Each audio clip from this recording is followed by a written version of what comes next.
Bonjour, je suis Pierre Jacquet et bienvenue dans Pulsar. Le podcast de culture scientifique.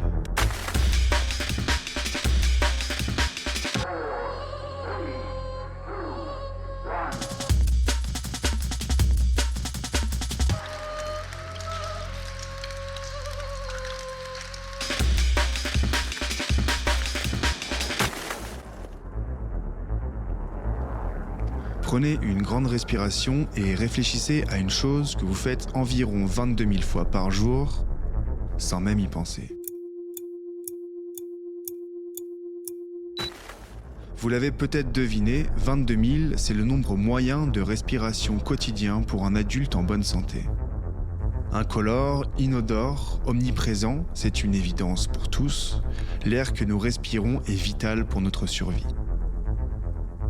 Et pourtant, 99% de la population mondiale respire un air qui ne respecte pas les limites fixées par l'Organisation mondiale de la santé, ce qui occasionne 7 millions de décès prématurés par an dans le monde. S'il est relativement facile de contrôler l'eau que nous buvons, contrôler l'air que l'on respire s'avère beaucoup plus complexe.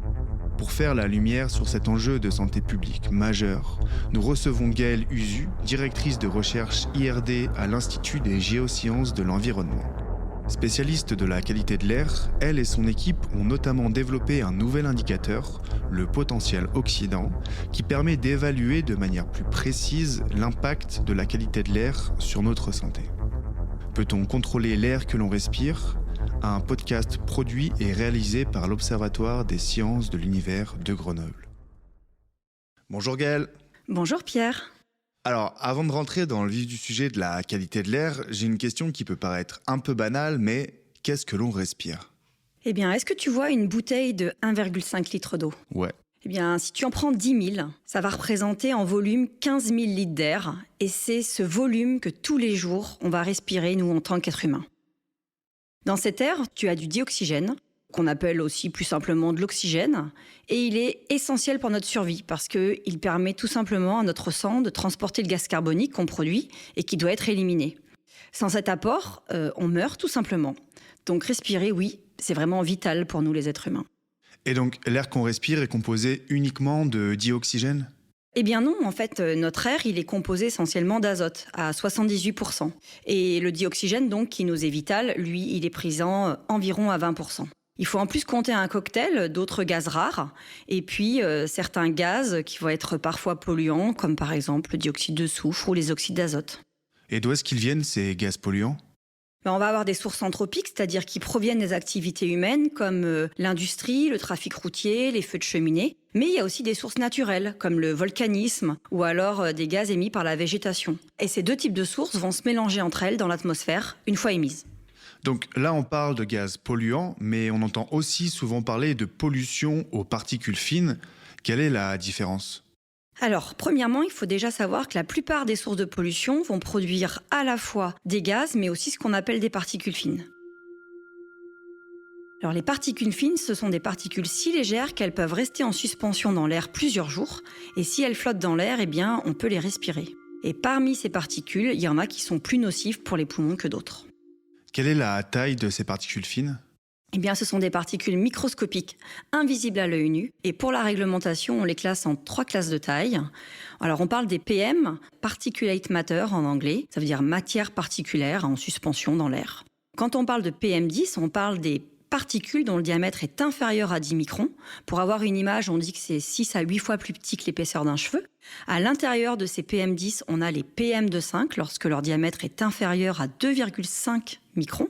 Et puis, on a aussi les PM1 dont le diamètre est inférieur à 1 micron. Est-ce que ces PM1, les particules les plus fines, sont de fait les plus nocives pour notre santé ? Alors, on entend souvent que plus une particule est petite et plus elle va être dangereuse pour la santé. Mais il faut aussi pas oublier qu'il y a d'autres facteurs qui vont influencer la dangerosité, en particulier la composition de ces particules. Si on prend un exemple, si on est en bord de plage et qu'on respire des embruns marins, c'est plutôt inoffensif, alors que si on se promène en bord de rocade, les particules du trafic routier auront un impact sur notre santé. D'accord. Et justement, quels sont les risques d'une mauvaise qualité de l'air pour notre santé ? Bien, ils sont nombreux. On peut en citer quelques-uns. À court terme, notamment, on a un processus global d'inflammation des voies respiratoires et de vieillissement de nos cellules qui va pouvoir créer des irritations, des bronchites, des crises d'asthme. Par contre, sur le long terme, on va avoir des pathologies plus chroniques. Ça va être un facteur de risque pour le déclenchement de maladies cardiovasculaires comme des AVC, des infarctus. Mais depuis récemment, on sait aussi qu'il y a un lien avec des dégénérescences cognitives.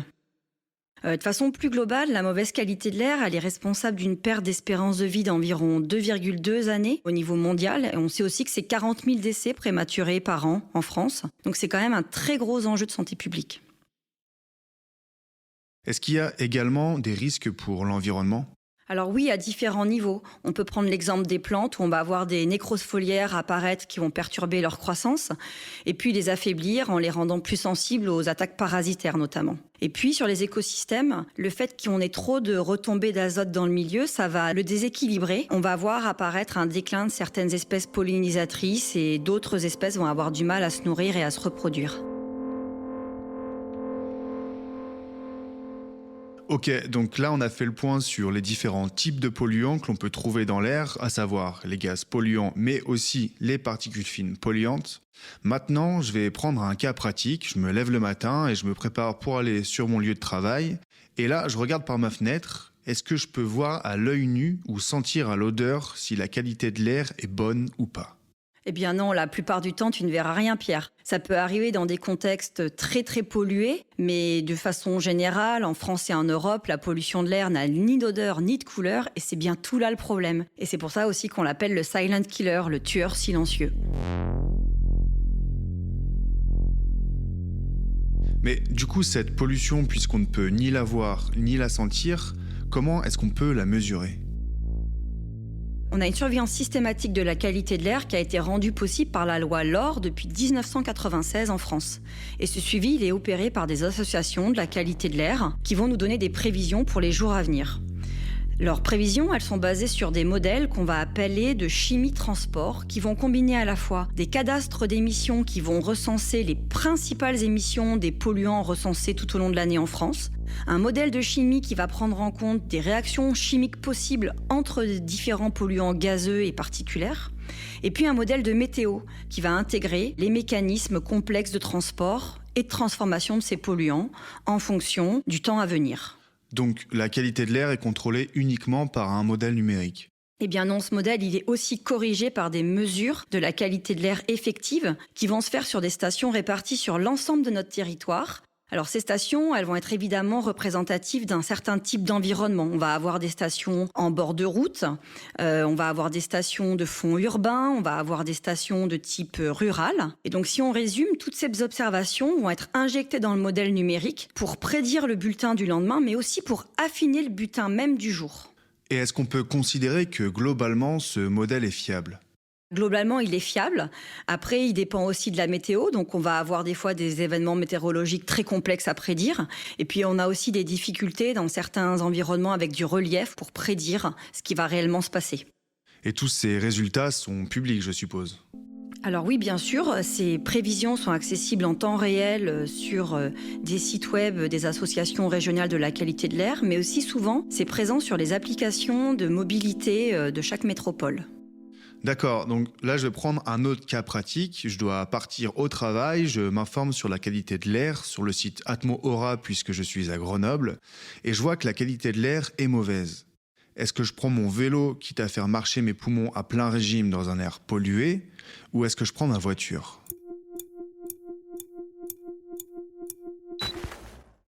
Alors en période de mauvaise qualité de l'air, prendre sa voiture c'est le plus mauvais choix pour deux raisons. Tout d'abord, parce que dans une voiture, on va être de fait sur les axes routiers dans les zones les plus polluées. Et donc, si on est dans des embouteillages, on va être plus exposé à la pollution. Et puis, la deuxième raison, c'est qu'on va en ajouter un petit peu plus et donc on va aggraver le problème. Avec le vélo, on aura l'avantage de pouvoir choisir un trajet qui évite des axes trop pollués. Et puis, on aura surtout l'avantage de ne pas émettre de pollution supplémentaire. Et donc, pour répondre à ta question, Pierre, si la qualité de l'air est médiocre, dans la mesure du possible, on prend son vélo, on évite les axes pollués, on pédale modérément ou alors on prend un transport en commun.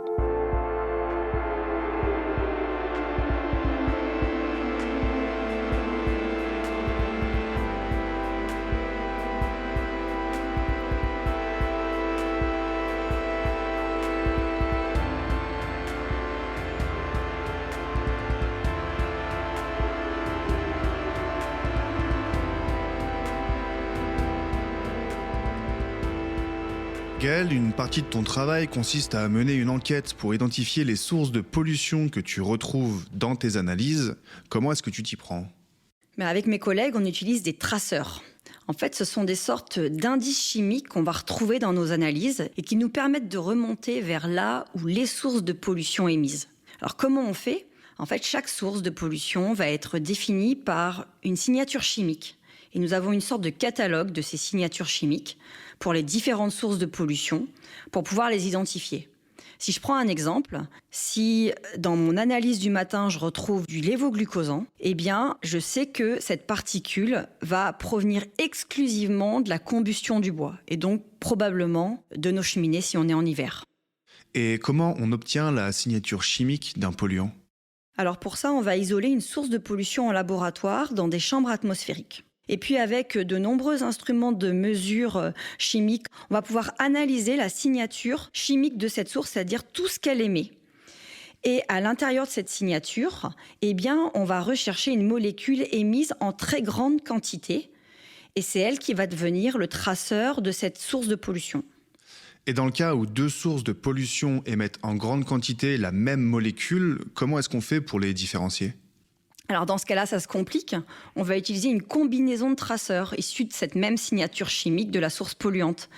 Et donc plutôt que se focaliser sur une seule molécule, on va en rechercher 2, 3, voire 4.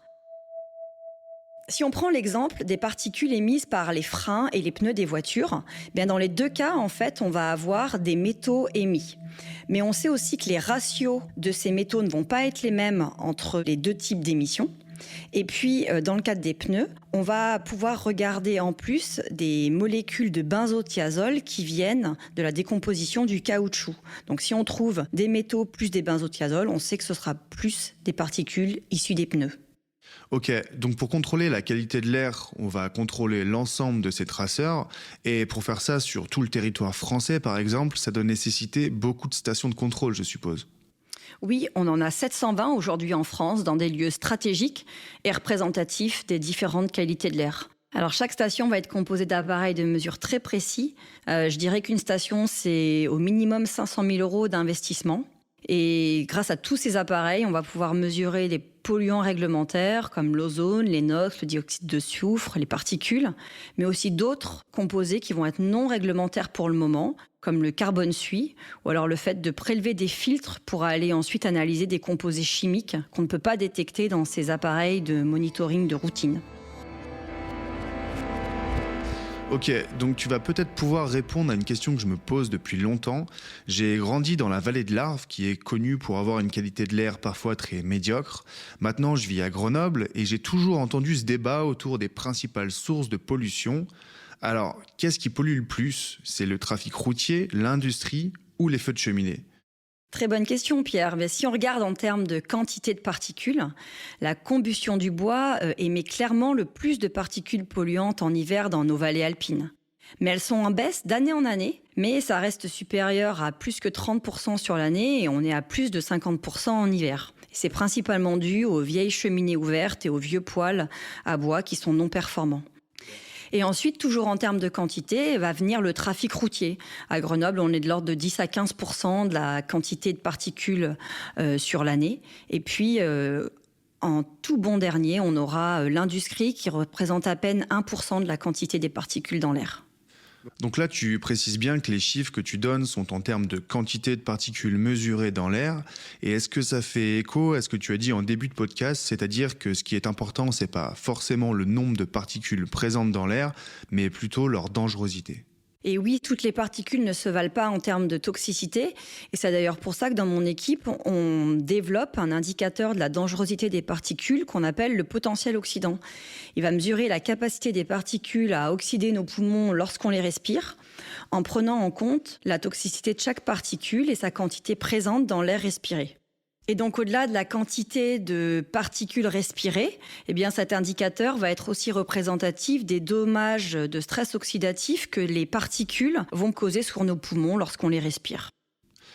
D'accord, donc si on reprend la même question que tout à l'heure, mais qu'on regarde plutôt du côté du potentiel oxydant, est-ce que c'est le trafic routier, l'industrie ou les feux de cheminée qui posent le plus de problèmes pour notre santé ? Donc tout à l'heure, je te disais que les feux de cheminée représentaient environ 50% des quantités de particules émises en hiver et que le trafic routier représentait environ 15% des particules polluantes sur l'année. Bien, si maintenant on regarde la même chose par le biais du potentiel oxydant, bien on va avoir ces deux sources à égalité. Ce qui veut dire en fait que les particules issues du trafic routier sont beaucoup plus oxydantes pour les poumons que celles issues des cheminées.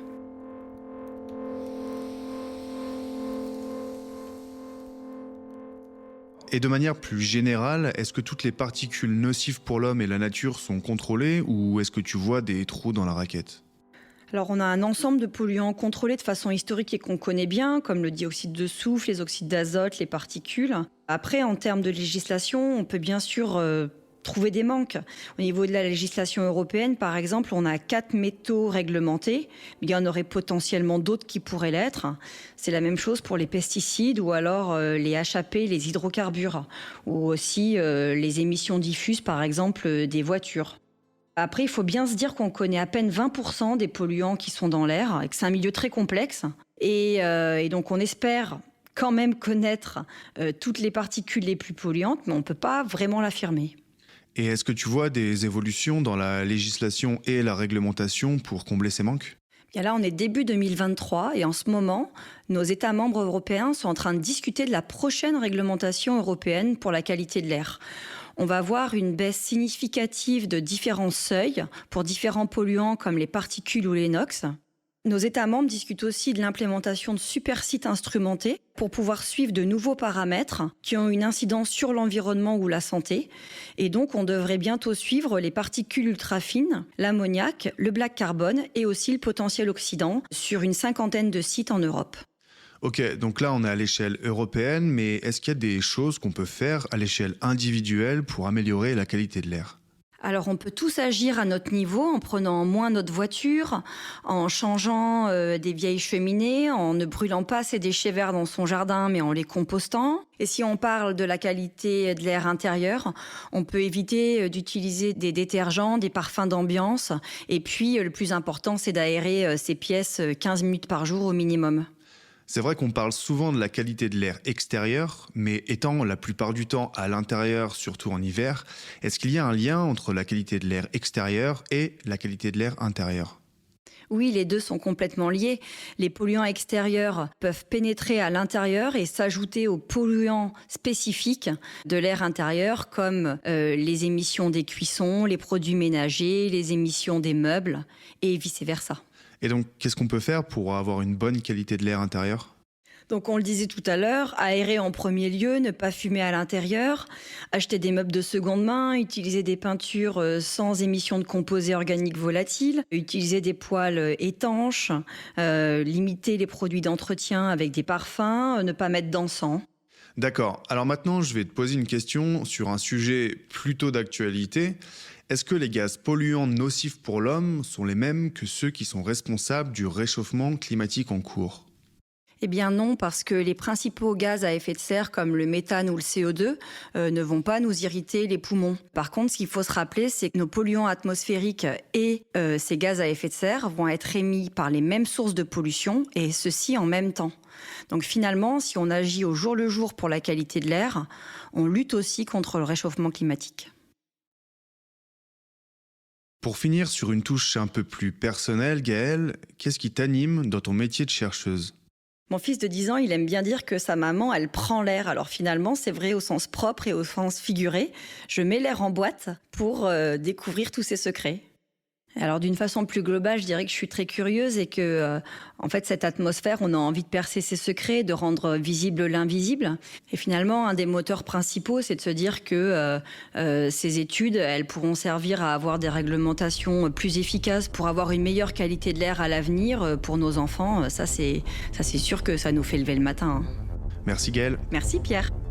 C'est la fin de cet épisode de Pulsar, le podcast de culture scientifique de l'Observatoire des sciences de l'univers de Grenoble. Pour ne pas rater nos actualités et nos prochains épisodes, mais aussi pour nous faire part de vos retours, vous pouvez nous suivre et nous contacter sur nos réseaux sociaux Facebook, Twitter, LinkedIn ou encore YouTube. Et vous pouvez également vous abonner à nos comptes sur les différentes plateformes de streaming. En attendant, toute l'équipe vous donne rendez-vous prochainement pour un nouvel épisode.